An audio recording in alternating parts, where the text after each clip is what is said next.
দেখো অন্যান্য দিনের থেকে আজকের ছবিটার কোনোভাবেই যে ব্যতিক্রম নেই সেটা নিঃসন্দেহে বলা যেতে পারে। দেখো অন্যান্য দিন কর্মব্যস্ত দিনে যেভাবে এই রাস্তা দিয়ে যান চলাচল করে আজও কিন্তু সেই একইভাবে যান চলাচল করছে।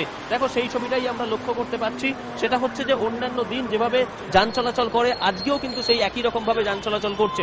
দেখো আমরা এখানে একজনকে পেয়েছি, তার সঙ্গে কথা বলবো স্বাভাবিক কারণে। আপনি কোথা থেকে আসছেন? कहाँ से आ रहे हैं? रायपुर से। रायपुर से आ रहा है। इतना देर तक इधर आने में कोई दिक्कत या कोई कहाँ पे कोई प्रॉब्लम हुआ है? नहीं नहीं कोई प्रॉब्लम नहीं, कोई प्रॉब्लम नहीं। দাদা আপনাকে জিজ্ঞাসা করবো, আপনি কোন জায়গা থেকে আসছেন? এখনো পর্যন্ত এখানে আসতে কোথাও কোনো সমস্যা বেহালার থেকে আসছি, কিভাবে এলেন? বাসে আসলাম।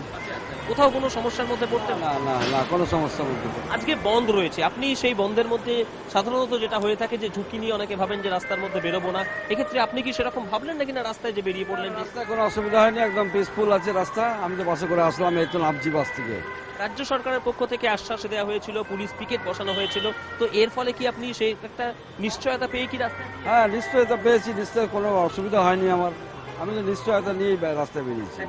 কেবলমাত্র ইনি নন, অনেক মানুষ রয়েছেন যারা এরকম নিশ্চয়তা পেয়েছেন রাজ্য সরকারের কাছ থেকে যে কোনো রকম ভাবে পরিস্থিতি যদি অপ্রীতিকর জায়গায় যায় তাহলে রাজ্য সরকারের কলকাতা পুলিশ রয়েছে এবং পুলিশ পিকেট রয়েছে, তার ফলে এই সমস্ত অপ্রীতিকর পরিস্থিতিগুলোকে এড়িয়ে স্বাভাবিকভাবে রাস্তা সচল রাখা যাবে। দেখো এই মুহূর্তে আমরা কলকাতা শহরের প্রাণকেন্দ্রের যে ছবি দেখতে পাচ্ছি, যে মোড়ে আমরা দাঁড়িয়ে রয়েছি, এই দিক থেকে আসছে এস এন ব্যানার্জি রোড, এই দিকে চলে গেলে অর্থাৎ হাওড়া যাবার রাস্তা পড়বে এবং একদম নর্থ এবং সাউথ অর্থাৎ উত্তরের দিক থেকে দক্ষিণ দিক পর্যন্ত যাওয়ার যে রাস্তা রয়েছে এই সমস্ত দিকগুলো দেখাটা বিবেচনা করে যেটা বলা যেতে পারে যে এই মুহূর্তে ধর্মতলা প্রাণকেন্দ্রের যে চিত্র আমরা দেখতে পাচ্ছি, বন্ধের কোনো ছবি কিন্তু এখানে পরিলক্ষিত হচ্ছে না। কিছুক্ষণ আগেই সিটুর একটা মিছিল এখান দিয়ে নিশ্চয়ই গেছে, কিন্তু তাতে খুব কম সংখ্যক মানুষ ছিল। তো সেই জায়গা থেকে যেটা নিঃসন্দেহে বলা যেতে পারে যে আজকের বন্ধকে যে সাধারণ মানুষ কোনোভাবেই সমর্থন করছে না, সেটা ধর্মতলার এই চিত্রটা দেখে বোঝা যেতে পারে। দেখো একের পর এক বাস যাচ্ছে, একের পর এক প্রাইভেট কার, ট্যাক্সি, অর্থাৎ ট্যাক্সির সংখ্যাও যে কলকাতা শহরে রয়েছে, তার কারণ আজকে যে ধর্মঘট ডাকা হয়েছে তার মধ্যে একটি ট্যাক্সি সংগঠন রয়েছে Kolkata taxi operators and workers union. তাদেরও বেশ কিছু ট্যাক্সি রয়েছে, তারা লাগাতার 1 মাসের মতো বন্ধ করেছিল কলকাতা শহরে ট্যাক্সি ধর্মঘট, সেটা নিশ্চয়ই সকলের জানা আছে। তো তার ফলেও তাদেরও টাকা, তারাও এই বন্ধে সমর্থন করেছে। তো সেক্ষেত্রে আমরা কলকাতা শহরে ট্যাক্সিও দেখতে পাচ্ছি যে পর্যাপ্ত পরিমাণে রয়েছে, বাস পর্যাপ্ত পরিমাণে রয়েছে এবং রাস্তায় মানুষের সংখ্যাও পর্যাপ্ত পরিমাণে রয়েছে।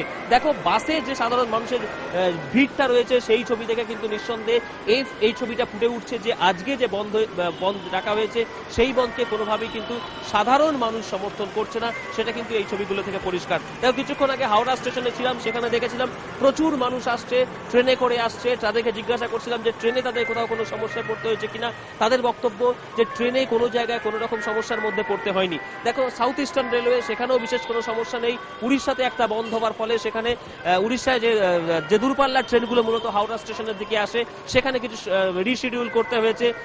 এছাড়া ঝাড়খণ্ডের দিকে যে ট্রেনগুলো যায় সেগুলোও কিছু রিশিডিউল করতে হয়েছে। এছাড়া লোকাল ট্রেনের সাউথ ইস্টার্ন রেলওয়েতে কোনো সমস্যা নেই, ইস্টার্ন রেলওয়েতে কোনো সমস্যা নেই। আমরা যদি শিয়ালদার দিকে অর্থাৎ দক্ষিণ পূর্ব শিয়ালদার দক্ষিণ শাখা এবং মেন শাখা দুদিকে দেখি, সেখানেও কোনো রকম সমস্যা নেই। অর্থাৎ কলকাতা শহরে যানবাহন চলাচল সম্পূর্ণ রকম ভাবে স্বাভাবিক রয়েছে, মানুষ স্বতঃস্ফূর্তভাবে রাস্তায় নেমেছে এবং তার পাশাপাশি একটা কথা তোমাকে জানিয়ে রাখতে চাইবো যে ট্রেন চলাচলেরও কোনো জায়গায় কোনো সমস্যা নেই। অর্থাৎ মানুষ রাস্তায় বেরিয়ে নাকাল হতে হয়েছে এই ধরনের কোনো খবর এখনো পর্যন্ত কিন্তু কোনো জায়গা থেকে আমাদের কাছে আসেনি।